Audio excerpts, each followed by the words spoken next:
चमचे तेल टाकून घ्यायचं.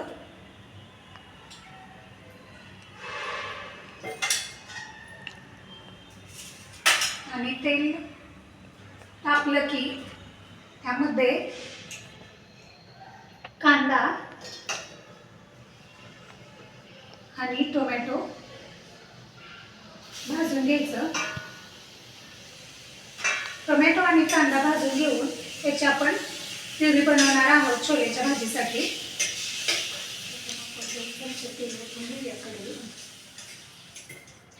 त्यानंतर तेल असं गरम करून घ्यायचं.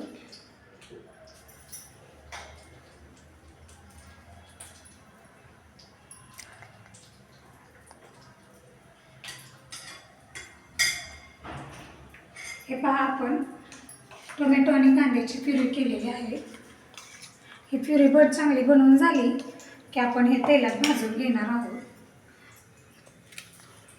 त्याच्या अगोदर आपण जिरे आणि मोहरी हे दोन्ही फोडणीसाठी टाकूया. तमालपत्रही टाकून घेऊया. नंतर ही क्रश केलेली मी हळद पण इथे टाकून आणि ही क्रश करून कोथिंबीर पण घेतलेली आहे. हे छान असे परतवून घ्यायची आणि गॅस नेहमी मंद आचेवरच ठेवायचं, गॅस कमीच ठेवायचा. त्यानंतर आपण ही प्युरी एकदा टोमॅटो आणि कांद्याची तेलामध्ये परतवून घेऊया. छान मंद आचेवर भाजून घेऊया. थोडी लालसर होईपर्यंत भाजून घ्यायचं हे. मी छोले पण घेतलेत. असे छोले शिजवून घ्यायचे. विशेष म्हणजे मी सगळा स्वयंपाक पितळेच्याच भांड्यामध्ये करते, कारण पितळेच्या भांड्यातील स्वयंपाक खूप चवदार पण होतो आणि आरोग्यासाठी पण चांगला असते. असं प्युरी छान भाजून घ्यायची.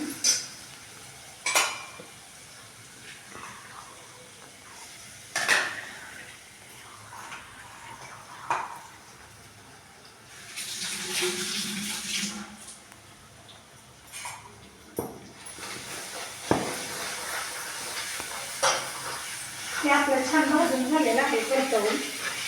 यामध्ये आपण हे खोबरं आहे ते टाकून घेऊया. खोबऱ्यामुळे भाजी छान मिळून येते.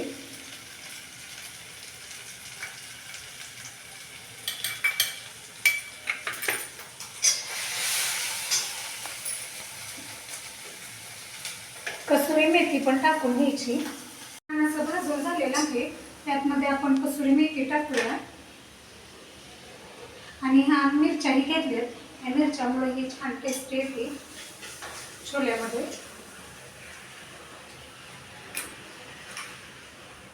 आपण लाल मिर्च पावडर पण टाकून घेऊया.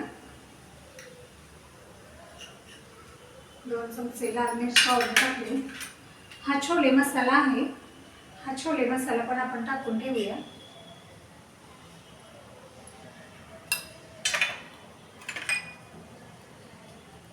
आणि हे घरचं लाल तिखट, ह्यामुळे छान अशी चमचमीत आणि खूप लालसर अशी भाजी होती आणि रंगही खूप छान येतो. त्यामुळे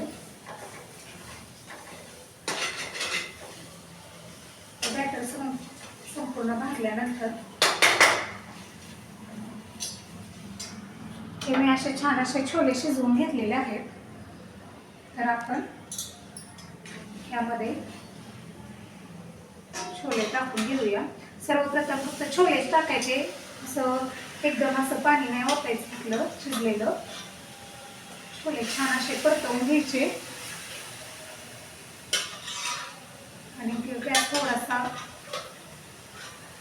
मोठाच ठेवायचा.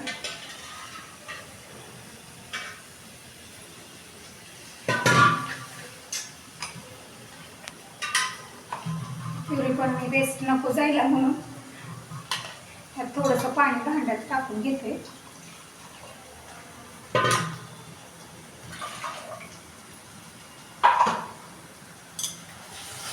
मस्त अशी चमचमीत आपली छोलेची भाजी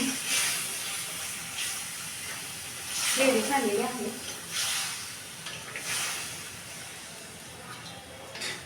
त्यानंतर असं पाणी ओतून घ्यायचं आपलं.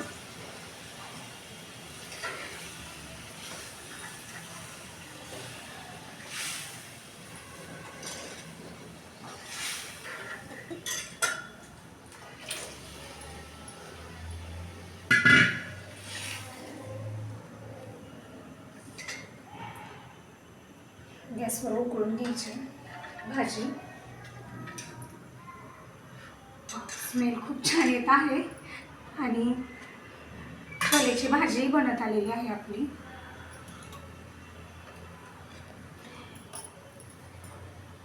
पाच मिनिटं असं मंद गॅसवर भाजी उकळून घ्यायची. तर चला, मस्त आता भाजी उकळून झालेली आहे आणि त्या भाजीवर मी अशी सजावटीसाठी कोथिंबीर टाकून घेते. आणि थंडीच्या दिवसात विशेष म्हणजे छोलेची भाजी खूपच छान लागते आणि गरम गरम खायला तर वेगळीच मजा येते. आज आपली छोलेची भाजी तयार झाली आहे. तर चला तर मग आपण नेक्स्ट टाइम नवीन रेसिपी घेऊन येऊया.